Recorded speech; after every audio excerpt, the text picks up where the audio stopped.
السلام علیکم ورحمۃ اللہ وبرکاتہ۔ پیارے ناظرین، جیسے کہ آپ کو معلوم ہے کہ ابھی کچھ دن پہلے کشمیر کے پہلگام میں آتنکی حملہ ہوا اور وہیں پر بہت سے لوگ شہید بھی ہو گئے، اور اس حملے کے بعد پورے دیش کے اندر افراتفری کا ماحول بھی مچا رہا اور تعصب والا دور بھی رہا کہ جہاں جہاں مسلمانوں کو دیکھا جاتا اور ان کو غلط نام سے اور ان کے مذہب کو غلط طریقے سے استعمال کیا جانے لگا۔ ابھی حال ہی میں جمعیت علماء ہند کے ادھیکش مولانا ارشد مدنی دامت برکاتہم نے ایک بہت بڑا اور زبردست انٹرویو دیا ہے پہلگام کے حملے کو لے کر۔ یہ انٹرویو تمام مسلمانوں کو ضرور سننا چاہیے، کیونکہ جو ہمارے علماء کرام ہیں، جو ہمارے بڑے ہیں، وہ ہمیشہ اپنی قوم کے لیے، ملت کے لیے، انسانوں کے لیے کچھ نہ کچھ بڑا سوچتے رہتے ہیں تاکہ آپس میں چین و سکون، امن قائم رہے۔ تو چلیے سب سے پہلے حضرت مولانا ارشد مدنی دامت برکاتہم کا یہ کلپ دیکھتے ہیں، اس کے بعد انشاءاللہ بات کریں گے۔ ویڈیو کلپ آپ کی اسکرین پر۔ وقت سے متعلق ہے، اور ایک تجویز جو واقعات ہوئے ہیں ابھی کشمیر کے اندر ان سے متعلق ہے۔ بس یہی 3 تجویزیں، باقی تو ہمارا ایک تربیتی پروگرام تھا جس کے اندر ہم نے ہندوستان کے صوبوں میں جہاں جہاں ہماری جمعیت کی شاخیں ہیں ہم نے ان کو بلایا تھا، صدر اور سیکریٹری کو، اور ان کے سامنے ہم رکھتے ہیں کہ کس طرح دنیا کے اندر ان حالات میں اور اس ماحول میں جب گورنمنٹ کی بنیاد ہی جس پتھر پر رکھی ہوئی ہے وہ مسلمانوں کے ساتھ نفرت ہے، اس کے اندر کس طرح محبت کا پیغام دینا چاہیے۔ پہلگام میں جو دہشت گردی کا واقعہ ہوا، اس میں مذہب پوچھ کر، دھرم پوچھ کر لوگوں کو مارا گیا، آپ کیسے اس چیز کو دیکھتے ہیں؟ نہیں، لوگ جانتے نہیں ہیں۔ دیکھیے، بے گناہ کو قتل کرنا، چاہے وہ کتا ہو چاہے بلی ہو، اسلام ایسا مذہب ہے جو اس کو بھی گناہ اور پاپ کہتا ہے۔ ہمارے آقا حضرت محمد صلی اللہ علیہ وسلم نے بے گناہ بلی کو مارنے والے کے لیے بھی قیامت کے دن عذاب کا اس کے لیے وعید کی ہے کہ اس کے اوپر عذاب ہوگا۔ تو ایک انسان جو کسی بھی مذہب کا ماننے والا ہے، انسان ہے جس کو اشرف المخلوقات، اللہ نے جتنی چیزیں پیدا کی ہیں ان میں سب سے شرافت والی مخلوق انسان کی ہے، اس کو کیسے بے گناہ کو قتل کیا جائے گا اور اسلام اس کی اجازت دے گا؟ جو لوگ جاہل ہیں، نہیں جانتے کچھ، وہ جو جی چاہے کرتے ہیں، اور ہر مذہب کے جاہل ایک ہی طریقے کی بات کرتے ہیں، یہ بھی جاہل ہیں، انہوں نے جو کیا اس کی کوئی تائید نہیں، اسلام اس کی اجازت نہیں دیتا۔ اس طرح کی ایکشن ان کے خلاف ہونا چاہیے، جو قاتل ہے اسے قتل کیجیے۔ کئی لوگ قرآن شریف کا حوالہ دے کر یہ بات کرتے ہیں کہ کافر کو جہاں دیکھو مار دو۔ نہیں، یہ جھوٹ بولتے ہیں، انہیں پتہ ہی نہیں کیا حوالہ دیتے ہیں۔ بتائیے، آپ کہہ رہے ہیں، آپ بتائیے کوئی حوالہ دیجیے۔ یہ کہا جاتا ہے کہ قرآن میں ہے کہ جہاں کافر کو دیکھو اس کو کہاں ہے بتائیے؟ میری تو 85 سال کی عمر گزر گئی، قرآن اور حدیث ہی پڑھتے پڑھاتے میں نے تو کہیں دیکھا نہیں۔ اب آپ کہہ رہے ہو تو بتاؤ کہاں ہے لکھا کہ کافر کو جہاں دیکھو وہاں قتل کر دو اسے؟ بولو۔ مولانا جس طریقے سے پاکستان پھر بھائی یہ سوال پورا ہوا جو آپ کہہ رہے ہو؟ سورہ توبہ میں وہ کہتے ہیں کہ ایسا ہے، نہیں، جانکار تو انہی قرآن کا آپ جانکار ہے۔ ہاں، تو آپ مت پوچھئے ایسا سوال جس کو آپ جانتے نہیں ہیں، جب پہلے جانیے پھر اس کے بعد جائیے۔ نہیں، لیکن اس کے آگے پیچھے کچھ اور آپ اس چیز کو سمجھیں، میں آپ کو بتاتا ہوں۔ اللہ کے نبی نے ہجرت کے بعد سن 6 میں، جو اسلامی سن ہے، سن 6 میں مکے والوں کے ساتھ ایک معاہدہ کیا، 10 سال کا معاہدہ۔ اس 10 سال کے معاہدے کے اندر جو باتیں تھیں میں اگر آپ کو بتاؤں گا، بالکل نیچے اتر کے معاہدہ کیا۔ انہوں نے کہا کہ ہمارا کوئی آدمی تمہارے ہاں چلا جائے گا تمہیں واپس کرنا ہوگا، تمہارا کوئی آدمی ہمارے ہاں آئے گا ہم نہیں واپس کریں گے۔ اللہ کے نبی نے فرمایا ہمیں منظور ہے، اس سال تم یہاں عمرہ نہیں کرو گے، آئندہ سال آؤ عمرہ کرو گے۔ فرمایا ہمیں منظور ہے۔ کہا جب آؤ گے 3 دن کے لیے رہو گے، کوئی ہتھیار تمہارے ساتھ نہیں رہے گا، کہا ہمیں منظور ہے۔ ہر چیز کو منظور کرتے کرتے صلح کر لی 6 مہینے کی، 10 سال کے لیے۔ 2 سال بھی نہیں گزرے، انہوں نے مکے کے لوگوں نے اس صلح کو توڑ دیا۔ وہ زمانہ ایسا تھا کہ جس کے اندر صلح کرنے کے بعد توڑ دینا اس کا یہ سب سے بڑا جرم تھا۔ اس کے اوپر قرآن یہ کہتا ہے کہ ان کو بھی مہلت دو، وہ مہینے جن مہینوں کے اندر جنگ و جدال ممنوع ہے اسلام میں، جب وہ مہینے گزر جائیں تب جنہوں نے معاہدہ توڑا ہے اور قتل کرنے والوں کو سامان مہیا کیا ہے، ہتھیار دیے ہیں، ان لوگوں کو مارو۔ آج بھی دنیا کے اندر یہی ہوتا ہے، دنیا کہتی ہے بڑے متمدن ہیں، کیا ہوتا ہے؟ یہ کیا ہو رہا ہے اسرائیل کے اندر؟ امریکہ ہی تو کرا رہا ہے، بم تو امریکہ ہی کے ہیں جن سے قتل کیا جا رہا ہے، یہ کہتے ہیں کہ انہوں نے ہمارے اوپر حملہ کیا ہے۔ ایسے ہی ہے، انہوں نے معاہدے کو توڑا، ان سے کہا گیا کہ جن لوگوں نے معاہدے کو توڑا ہے ان کو اس کی سزا کو بھگتنا پڑے گا۔ یہ نہیں ہے کہ جو آدمی اسلام کو نہیں مانتا ہے اسلام اسے قتل کر دے، اس کو سمجھنا چاہیے۔ آپ مجھ سے پوچھ رہے ہیں، جو میں بتا رہا ہوں اسے یاد رکھو۔ اسلام ایسا مذہب نہیں ہے کہ جو آدمی جو چاہے اس کے بارے میں کہہ دے۔ کل اللہ کے نبی کی نبوت کی زندگی 23 سال ہے، اس میں آپ نے جو کچھ کیا ہے، آج سینکڑوں کروڑ مسلمان ساری دنیا کے اندر پھیلا ہوا ہے۔ آخر کوئی حقیقت ہے تب تو کیا ساری دنیا بدھو ہے؟ اسے کچھ پتہ ہی نہیں، وہ اسلام کو کیسے قبول کر رہی ہے؟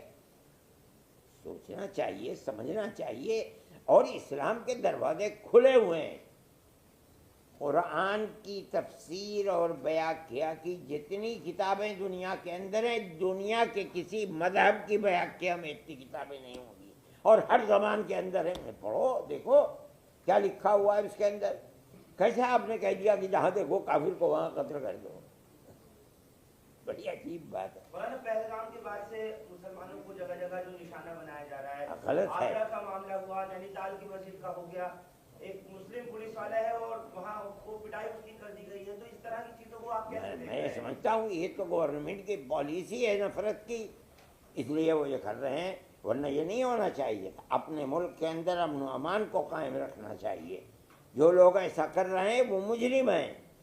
ارے بھائی اگر قصور ہے تو ان 3 4 5 7 آدمیوں کا جنہوں نے قتل کیا ہے، جو جی چاہے کر دو۔ میں اپنے گھر بیٹھا ہوا، میں نے تو سنا کسی سے کہ بھائی ایسا ہو گیا، میرا کیا جرم ہے کہ آپ مجھے قتل کرنے لگیں گے؟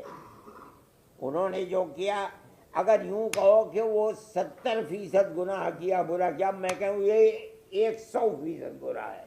کیوں کسی کو قتل کرتے ہو؟ اپنے ملک کے امن و امان کو کیوں آگ لگاتے ہو؟ مولانا اس میں پاکستان کا نام آتا ہے اور میں نہیں جانتا ہوں کس کا نام ہے، اسے آپ جانتے ہوں گے، میں نہیں جانتا ہوں، نہ میں پاکستان جاتا ہوں، نہ میں جانتا ہوں، نہ میرا کوئی اللہ کا بندہ فون کر لیتا بھائی دعا کر دو میرے لیے، میں اس کے لیے دعا کر دیتا ہوں، اور کچھ بھی نہیں، میرا کوئی تعلق نہیں پاکستان سے۔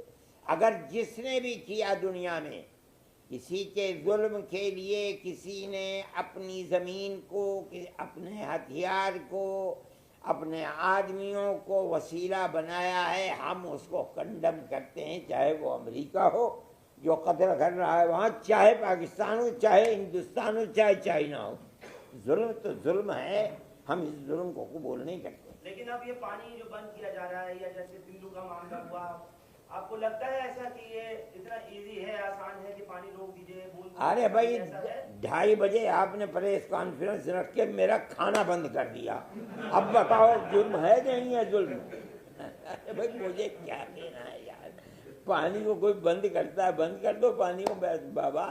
پانی آج سے تھوڑا ہی پتہ نہیں کتنے ہزار سال سے ستلج، بیاس، راوی، چناب، جہلم بہ رہے ہیں، وہاں جا کر کے وہ دریائے سندھ بن جاتے۔